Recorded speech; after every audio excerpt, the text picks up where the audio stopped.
எல்லாருக்கும் வணக்கம்மா. எங்கள் பிள்ளைங்கள்லாம் எப்படி இருக்காங்கன்னு பார்த்துங்க. இப்போ வந்து என்னட்டா கால் பேசுகிறவங்க பூரா அவங்கள்ட்ட இருக்கிற டாகை கொடுக்குறேன்னு தான் பேசுகிறாங்க. அவங்க மனசில் என்ன இருக்கோ, நான் எப்படிப்பட்டவனே அவங்களுக்கு தெரியல. என்னுடைய உடல்நிலை, என்னுடைய மனநிலை எப்படி இருக்கும், எவ்வளோ பிள்ளைங்களை நான் பார்க்குவேன். பார்க்கறதுக்கான இடம் இப்போ அது பத்தாதுன்னு இதுக்கு வந்தோம். இப்போ இதையும் நிறச்சிட்டேன்னா அப்புறம் நான் எங்கேம்மா போவேன்? இப்போ மனசாட்சி இல்லாமல் பேசுகிறாங்க. இப்போ வந்து கணக்கு எடுக்கிறாங்க போல இருக்கு. டாக்டர்லாம் யார் யார் வீட்டில் டாக் இருக்கோ அதெல்லாம் கணக்கு எடுக்கிறாங்க. கணக்கு எடுக்கிறதுனால இப்போ என்ன செய்கிறாங்கன்னா, எல்லாரும் கால் பண்ணி 4 மாதத்துக்கு குட்டி, 2 வருஷத்துக்கு குட்டி, 5 வருஷத்துக்கு குட்டி, இவ்வளோ பிள்ளைங்களையே என்னிட்ட கொடுக்கறதுக்கு எல்லாம் முன் வராங்க. என்னால் முடியாது. என்னுடைய உடம்பையும் நினச்சி பாருங்க.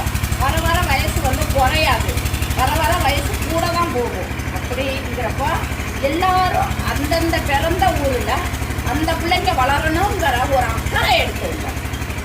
ஒரு ஊருக்கு ஒரு ஊர் நீங்கள் போய் வாழ்ந்துட்டு அவங்கள சும்மா விடுவாங்களா? அது போல தானே அந்த ஜீவனுக்கும் பிறந்த ஊருன்னு ஒன்று இருக்கணும்.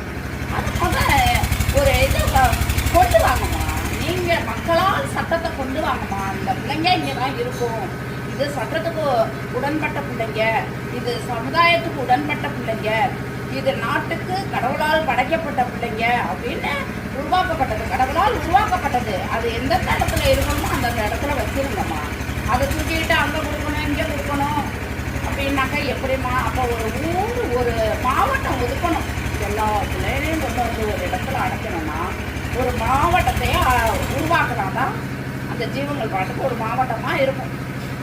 அதுக்கு ஒரு பேரை வச்சு அது பாட்டு வளர்ந்துட்டு போது யார் யாரும் சமைச்சு போடணும், யார் யாரும் அதுக்கு உணவளிக்கிறவங்களாம் அங்கே போய் உணவு கொடுக்க வேண்டியதுதான். எவ்வளோ கஷ்டமாக இருக்குது. இன்றைக்கெல்லாம் ஒரு வீடியோ பார்த்தேன். 2 என்ன உயிரோடு தான் இழுத்துட்டு போனானா இல்லை செத்து போனதை தான் இழுத்து. நான் டக்குன்னு தள்ளி விட்டுட்டேன். 4 காலமே கட்டி இழுத்துட்டு போகிறான். லேடிஸ் நீ என்ன பண்ணுறேன்னு கேட்குறாங்க. யாரோ ஒரு லேடிஸு அவன் சொல்கிறான் நீ என்ன பண்ணுற அப்படின்னு கேட்குறான். அப்போ 2 பேருக்கு சண்டை வருது. அந்த பிள்ளைய பரபரன்னு இழுத்துட்டு போனோம்மா. எனக்கு அது பார்க்கவே மாட்டேம்மா. இந்த பிள்ளைங்க கொடூரமாக நடந்துச்சுன்னா நான் பார்க்கவே மாட்டேன். நான் பார்த்தேன்னா எனக்கு சாகணுங்கிற தோணும். அதனால நான் பார்க்க மாட்டேன்.